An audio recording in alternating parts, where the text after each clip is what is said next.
Olá, sejam todos muito bem-vindos. Estamos começando mais uma temporada do FozPet na TV.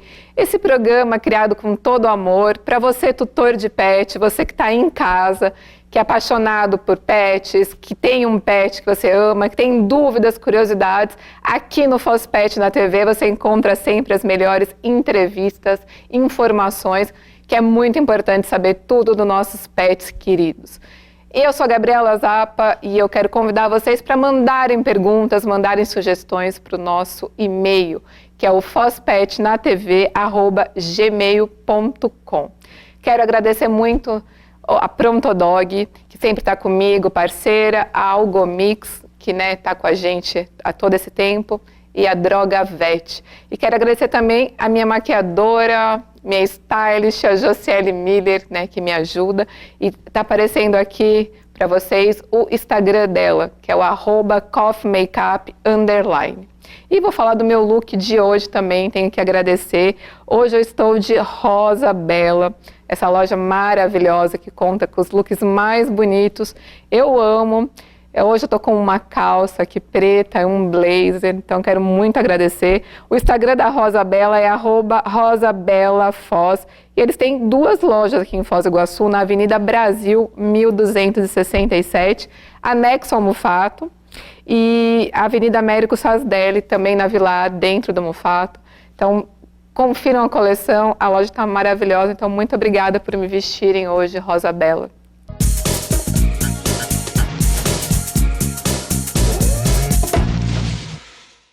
E o meu entrevistado do FozPet da TV de hoje é o proprietário da Prontodog, o veterinário Dr. Luiz Carlos Dembogurski. Boa tarde, Dr. Luiz Carlos, que prazer ter você no nosso programa mais uma vez. Obrigado pelo convite, estamos muito satisfeitos por estar aqui para poder compartilhar um pouco sobre esse mundo pet. Dr. Luiz Carlos, eu queria que você contasse um pouco para os nossos telespectadores o serviço da Prontodog, a história da Prontodog. Bem, a Prontodog surgiu na década de 80, no meados da década de 80, em Foz do Iguaçu, fomos pioneiros no segmento pet e desde lá vemos crescendo nesse mercado, melhorando e ofertando basicamente todos os serviços que um pet precisa, desde uma consulta básica, uma consulta especializada, centros cirúrgicos, laboratório, diagnóstico por imagem, todas as diversas áreas, internação, UTI, enfim, tudo que o cliente precisa para o segmento pet nós temos e oferecemos pontualmente, ou seja, o cliente pode chegar a qualquer hora, às 24 horas do dia, que vai ter um profissional para atendê-lo, laboratório próprio, os exames são realizados ali no mesmo momento, então o diagnóstico é muito rápido e muito mais preciso. É super importante, É pioneira aqui em Foz do Iguaçu a Prontodog e contar com 24 horas esses serviços. A Prontodog tem uma loja que conta com mais de 2.000 itens, tem banho, pet, tem agora creche, tem hotel. Eu queria que você falasse um pouquinho da Dogland também. A Dogland já é um anexo do hospital, onde temos uma equipe direcionada para atender os pets ali 24 horas por dia, com o setor de hotelaria, e o daycare, que é a atenção para aqueles tutores que pretendem passar o dia, deixar o animal ali, ou fazer um turismo, ou passar suas atividades em particular, e ali pode ficar à toda disposição com cuidadores especializados. E é super importante, porque quando o tutor vai viajar, o tutor quer deixar o pet num lugar que mais se aproxime do lar, com conforto, com todos os cuidados que eles precisam de alimentação, e lá também tem as câmeras que eles podem ver, doutor? Isso, podem fazer acompanhamento através de imagens, Assim eles ficam um pouco mais seguros, que geralmente isso são filhos, que ficam distantes, então as pessoas ficam inseguras com isso.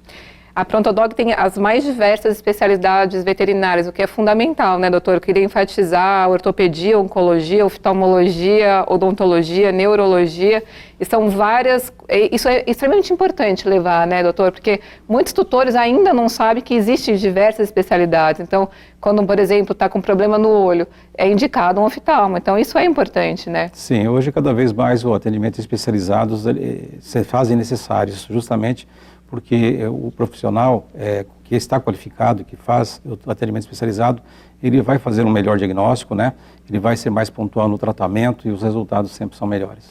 Doutor Luiz, queria começar falando para o pessoal de casa, adotar um pet hoje na feira, qual que é os primeiros cuidados, em vacinação, em vermífugo, porque eu percebo que é a maior dúvida das pessoas, elas não sabem quantas doses são, que vacinas são necessárias, então acho sempre importante levar essa informação. A questão dos PETs tem muito a ver a vacinação com a idade, né, com a faixa etária. Geralmente a adoção ela se faz, a maior parte dos casos, com animais de faixa etária mais jovem. Então existe uma sequência das vacinas chamadas multivalentes, que são 4 doses, tem a vacina contra a giardia, a vacina contra a gripe, raiva. Sim. Então há toda uma sequência de vacinas que são muito importantes para a prevenção de algumas patologias que podem ser até fatais. Então, tanto nos cachorros seria fundamental a V4, né? A V10. A V10, desculpa. Uhum. A V4, a V5 é nos gatos, exatamente. Né? Então, nos cachorros, são 4 doses a cada 21 dias, é isso, né, doutor Luiz? Exatamente. Depois se tornam vacinações com doses anuais. E o vermífugo se dá a cada quanto tempo, mais ou menos, doutor? 3 vezes ao ano, né? Quando se trata de um animal adulto, 3 vezes ao ano já são suficientes. Tem algumas perguntinhas aqui para você, da Vanessa. Ela está perguntando assim, doutor, quais são os exames realizados durante uma consulta oftalmológica? Bom, basicamente, nós temos uma sequência a ser obedecida quando se faz uma consulta oftálmica, né? Diferentemente da consulta clínica, que você também existe uma sequência, mas você pode alterar essa sequência, né? No caso da consulta oftálmica, existem algumas etapas que elas não podem ser feitas antes de uma outra. Por exemplo, a utilização de um corante específico para ver a superfície da córnea, ela deve ser feita já mais no final dessa avaliação. Então, tem toda uma sequência que o profissional da área de oftalmologia obedece, né, para que esse exame saia perfeito, para que o diagnóstico seja mais correto, né? Então, a oftalmologia veterinária, ela é uma das áreas que requer, para fazer o exercício dessa atividade, muitos equipamentos caros, geralmente, né? Então, a consulta oftálmica normalmente não se faz em casa, a domicílio, ela é sempre feita numa clínica, no hospital, justamente pela necessidade de alguns equipamentos que você não pode ficar transportando de um lado a outro para fazer esses exames, né? Então, os cuidados para a busca do diagnóstico correto são essenciais no tratamento das afecções oculares, e para isso nós precisamos de equipamentos.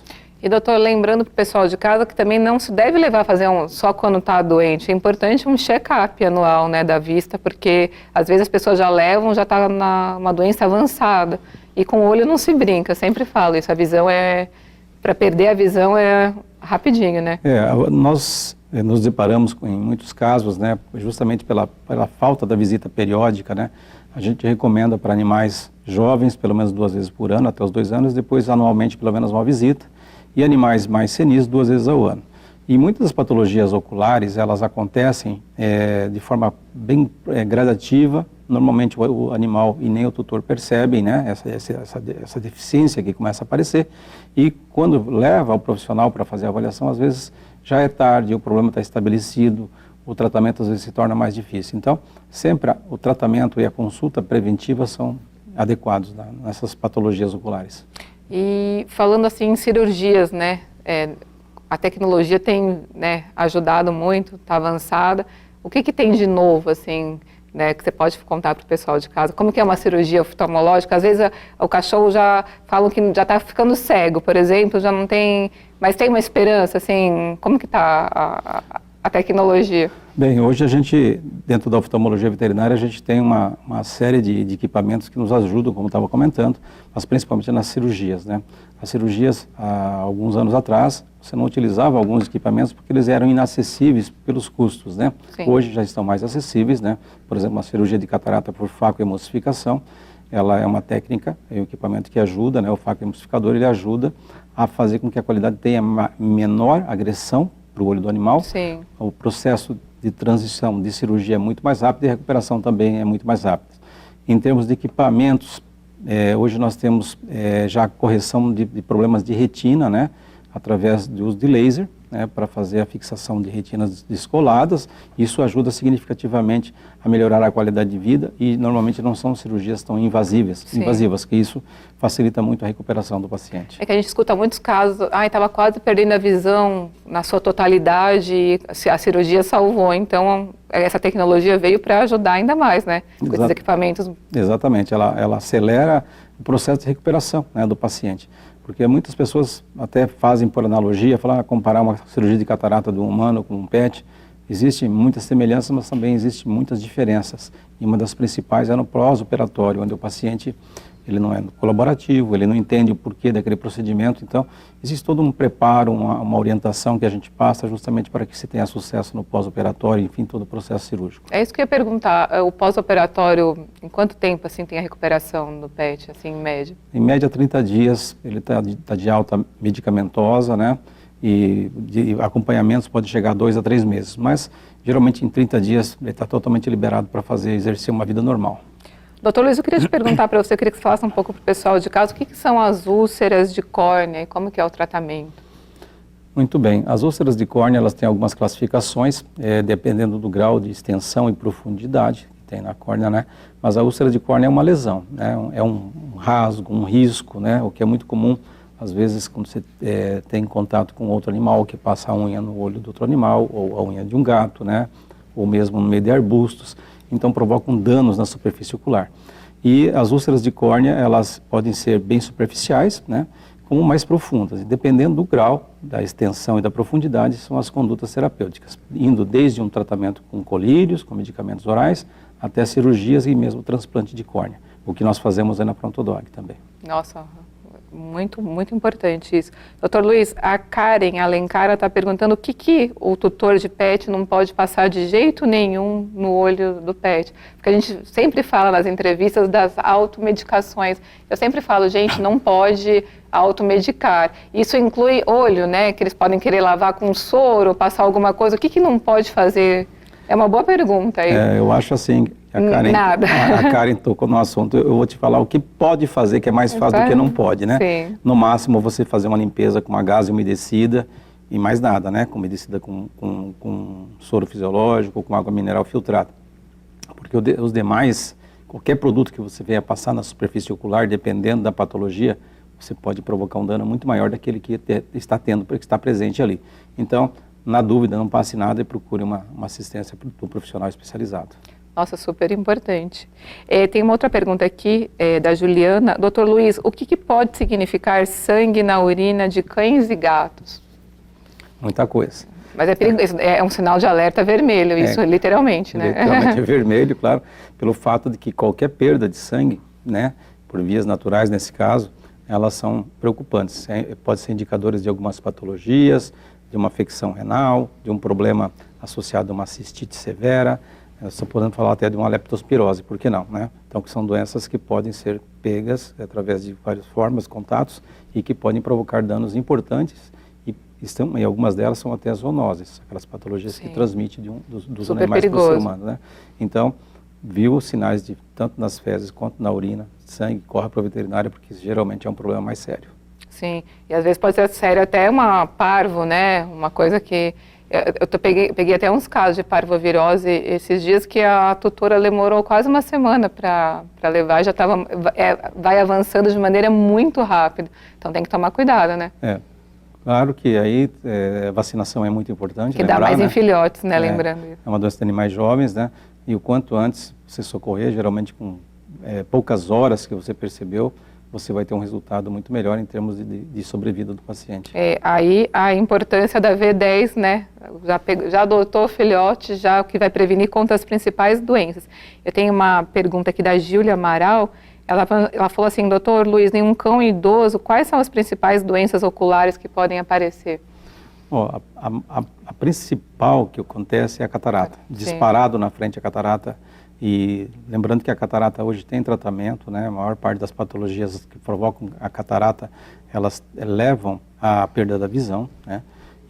Mas é uma doença que avança rápido, doutor Luiz? Ela, assim, existe, assim, vou fazer duas classificações básicas para se entender. Existe a catarata que pode acontecer em qualquer fase da vida, principalmente a juvenil, que está ligada a fatores hereditários, genéticos, e a catarata senil, que está associada à idade. Essa, sim, quase que a totalidade dos cães, em algum momento da vida, vão desenvolver catarata, né? E nem toda a opacidade, só para entender, a catarata é uma opacidade da lente, da lente do olho. Sim. Que eu vou fazer aqui uma comparação. Existe a lente no interior do globo ocular e o seu conteúdo, ele tem um conteúdo que é idêntico, um olho saudável, que não tem catarata, ele é idêntico de uma clara de ovo crua. Você imagina que essa clara, ela cozinhou, né? Quando você cozinha um ovo, a clara cozinha, o que ela fica? Fica branca, né? Na catarata, é também um tipo de proteína que tem dentro da lente, e essa catarata, por questões bioquímicas e moleculares ali, ela se modifica e fica como se fosse um ovo cozido, uma clara cozida. E com isso a luz não passa para o interior do olho. E tem muita gente falando aí que tem colírio para controle da catarata, para impedir a evolução ou mesmo para reverter catarata. Isso não é verdade. Você imagina que você tem um ovo e depois disso você vai descozinhá-lo para ele voltar ao normal? Não existe, né? É a mesma coisa acontece na catarata nossa, dos cães, enfim, dos gatos. E com isso, então, a catarata ela é apenas tratável através da cirurgia. Não, então, super importante. E muitos tutores perguntam, é uma cirurgia de alta complexidade? Não, né, doutor? Não é muito alta, né? Ela exige, cuidados, né? Diferentemente do ser humano, que o ser humano faz a cirurgia de catarata acordado, com anestesia local, né? Mas o animal, ele precisa, antes de começar, geralmente como a catarata acontece em animais mais velhos, ele já tem problemas em questão de tártaro, né? Questões que você tem que tomar cuidado antes da cirurgia. Então, uma profilaxia oral antes da cirurgia é necessária, exames pré-anestésicos também são necessários, porque na cirurgia de catarata em pets exige uma anestesia geral muito profunda, né? Normal, enfim, para qualquer cirurgia que tem o animal não pode literalmente piscar nessa cirurgia, né? Porque qualquer movimento pode comprometer a cirurgia em si. Então, ela exige esses cuidados e a recuperação também é um pouquinho mais demorada, mas o sucesso vem. Tem uma pergunta até falando de anestesia aqui da Fabiana Moraes. Ela falou, doutor Luiz, a anestesia inalatória é a melhor? É uma dúvida também que Olha, o que eu mais recebo é sobre anestesia, né? Já entrevistei, inclusive, a doutora Heloísa, a doutora Milene, todo mundo da Pronto Dog, eu faço essa pergunta, mas eu nunca perguntei, acho que para vocês. Existem... A anestesia várias, em si, né? ela tem evoluído muito, né? Sim. Antigamente, eu digo, há 40 anos atrás, quando eu comecei a clinicar, você tinha basicamente medicações injetáveis, né? E que uma vez se aplicado, você não tinha reversores, você não tinha o que fazer se o animal tivesse uma crise, uma complicação. Depois veio a anestesia inalatória, que é bastante conhecida, né? E a inalatória, hoje ela já vem perdendo espaços para outras classes de anestesias, justamente pelos reversores que se foram desenvolvidos ao longo desses anos, né? O que são reversores? Como eu falei, antigamente se aplicava anestesia, não tinha como reverter para o animal acordar. Hoje você aplica uma anestesia, se começa a ter uma complicação, existem medicamentos contra esse medicamento, né? Vamos dizer assim, que faz que interrompe a ação do medicamento e o animal já desperta rapidamente. A anestesia inalatória, ela tem algumas propriedades que as injetáveis não cobrem. Por exemplo, você vai fazer uma profilaxia oral, uma cirurgia de traqueia, de esôfago, é importante que não desça sangue para os pulmões no momento da cirurgia. Então, a intubação correta, os processos que a anestesia inalatória oferece são bastante favoráveis nessas classes de procedimentos, né? Então, hoje já existe uma associação da anestesia inalatória com as outras anestesias mais modernas que fazem com que o paciente tenha uma anestesia muito mais segura e, principalmente, ela tenha uma apresentação de resposta anestésica muito superior, tá? Sim, então, essas são algumas diferenças. Acho que a doutora Heloísa vem por aí esses dias, ela vai poder ela acabou de fazer uns cursos novos aí na área da anestesia. Vou tirar todas essas dúvidas com ela, mas é que a gente, assim, né, como protetor, eu sempre indiquei, assim, para cães mais obesos, os braquicefálicos, porque é o que indico. Mas tem eu vejo todos os tutores falam anestesia inalatória ou é nada. Então falta um pouco de informação, porque como você acabou de falar, o doutor tem até melhores associações, né? O que, na realidade, falando de braquicefálicos, né, para o pessoal que talvez não conheça, são os bulldogs, os shih tzu, os focinhos achatados, né? Tem tem que ter um cuidado. Né? O principal não é só, acho que a confusão que existe aí é que a anestesia inalatória, ela é positiva, só que o que é mais importante é você ter o animal entubado e com a ventilação mecânica, porque essas raças com muita facilidade, eles desenvolvem alguma dificuldade para respirar durante a anestesia. Então, quando o animal está entubado, tá, com o tubo de ventilação e um ventilador mecânico que faz ele respirar de forma involuntária, né, vamos dizer assim, durante a anestesia, isso ajuda muito e diminui significativas perdas de pacientes por anestesia. E falando dos braquicefálicos, a minha costureira mandou uma pergunta, ela chama Aline, ela é do Jardim Petrópolis, ela tem um braquicefálico e ela falou que os olhos dele estão começando tá alguma coisa incomodando muito. Essa raça é mais propensa a problemas oculares, doutor? Todos os braquicefálicos, eles são mais propensos.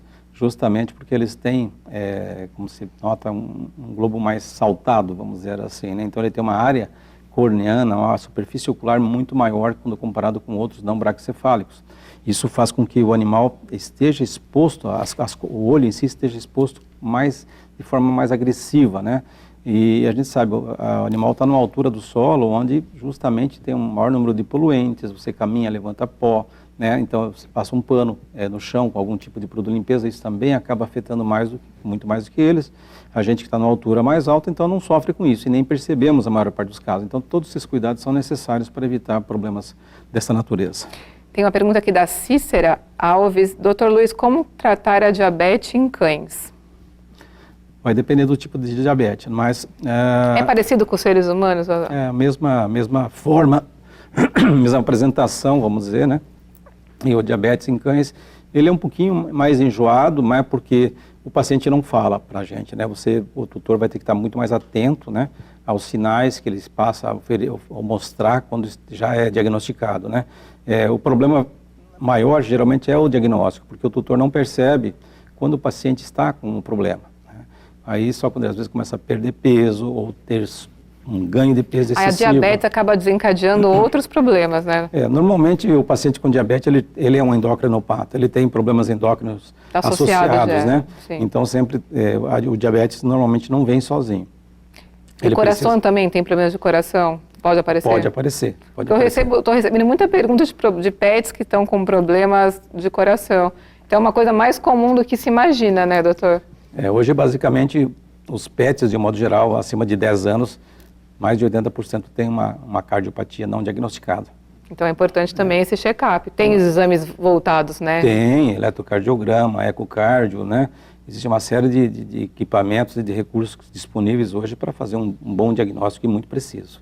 Doutor Luiz, todo veterinário que passa pelo programa, imagine você que é o veterano da cidade, tem muitas dúvidas da castração, né? Castração é um problema na nossa cidade, muitos animais abandonados, então a castração é o controle populacional dos animais abandonados, então é extremamente essencial. Mas falando de doenças agora da área veterinária, eu queria que você falasse qual que é a importância da castração, os benefícios e principalmente que é a dúvida, qual que é a idade certa, antes do primeiro cio ou depois, porque há um impasse de respostas. E é claro que a sua resposta é fundamental para tirar a dúvida dos nossos telespectadores. Bom, antes disso a gente tem que falar que castração é uma questão de saúde pública, né? Sim, fundamental. A gente tem muitos problemas sociais ligados a esse problema, né? Mas a questão da castração, ela tem muitos benefícios para os pets, né? Um deles, vamos falar de fêmeas principalmente, que são as que proliferam mais animais. Sim. Claro, é característica da gestante fêmea, mas, no entanto, os problemas associados, tirado ao grande número de filhotes, que eu estava querendo me referir, sim, mas o problema associado aos tumores de mama, lá na frente, né? Estudos mostram que os animais castrados têm uma tendência de desenvolvimento menos tumores de mamas, ou uma incidência menor. E outro aspecto, né? A questão principal é associada aos machos, né? Sim. Quando você castra os machos, tem uma tendência de evitar problemas futuros com relação aos tumores de próstata, né? Que é bastante negligenciado dentro do nosso meio e que é muito relevante, né? Então é importante a castração. Aí vem a questão da idade. Há um impasse nisso, né, doutor? Existem trabalhos que mostram assim que o mais indicado seria a castração próximos à fase do primeiro cio, antes disso, né? Nada impede de ser castrado depois, em qualquer fase da vida, nada Sim. impede, né? Mas o que não se deve é castrar muito precocemente, né? Porque a castração precoce vai interferir no desenvolvimento. Assim, 3, 4 meses não é ideal, né? Exatamente, porque as gônadas, né, que são os ovários e testículos, eles são responsáveis por produções hormonais importantes na fase de desenvolvimento do bebê, né, do filhote jovem. Então, quando você castra muito precocemente, você pode cercear esse organismo de uma série de hormônios que são fundamentais para o desenvolvimento dele. E eu quero aproveitar aqui, né, o nosso programa para também agradecer você e a Prontodog, né? Estamos chegando agora na nossa próxima feira do dia 12, na feira de número 95. Então, a Prontodog além de ser, né, o melhor hospital veterinário que conta com todo, né, tudo isso, ainda se preocupa com, né, a parte social, a ajuda. Então, queria muito agradecer você, Dr. Luiz. Estamos aí com essa feira já chegando quase a 100, né? É um desafio em números, né? Esse ano a gente termina com, a gente chega a 100. E é o que a gente sempre, a adoção é um ato de amor, né? Que a gente tem em primeiro lugar por isso. E a gente sempre tem participado e ajudado no que for possível, né? Para as pessoas, os novos tutores, ajudarem a tirar esses animais de uma área, às vezes, de sofrimento, né? Sim. E levar alegria para dentro de casa, que é muito relevante para todos. A gente sempre enfatiza a importância da adoção responsável, né? Com consciência que esse animal vai precisar de acesso ao veterinário, boa alimentação, né? A nutrição, as vacinas, a castração e muito amor. Então, quero agradecer, e o Dr. Luiz também adotou já comigo, eu adotou 2 pets na Feira do Mufato, então parabéns por tudo. Seu trabalho, você sabe que eu te considero o melhor veterinário de Foz do Iguaçu, do Paraná, eu admiro muito você, e assim, a Prontodog para mim é referência, né, de UTI, de loja, os melhores profissionais, acho que você encontra na Prontodog mesmo. Eu falo isso, é muito além de divulgação, é porque eu vejo, eu acredito, é uma equipe, é uma grande família em prol dos pets, né? Sim, é a nossa vida. Então, parabéns por tudo, muito obrigado, espero que você volte mais vezes. Queria que você deixasse suas redes sociais, por favor, Dr. Luiz. Bom, muito simples, Dr. Luiz Prontodog. Arroba do Instagram. Dr. Luiz tem vídeos incríveis lá, sempre postando, maravilhoso. E precisando, pode encontrar lá, pode mandar mensagem, que estou à disposição. Muito obrigada pela presença, volte sempre. Nosso programa de hoje está terminando. Você pode mandar suas dúvidas, sugestões, perguntas para o nosso e-mail, que é o fozpetnatv@gmail.com. E lembrando que dia 12 de agosto de 2023 será a nossa maior feira do ano, com 60 animais. Essa feira vai acontecer no Supermax Atacadista, o Mufato da BR-277, aquele Mufato bem grande do Parque Presidente. Então, nós estaremos lá das 10 horas da manhã até as 18 horas, com a Prontodog, com a Algomix, com a Pet Saf. Então, será um grande evento. Então, vou esperar você e toda a sua família. Muito obrigada e até a próxima semana com mais um Foz Pet na TV.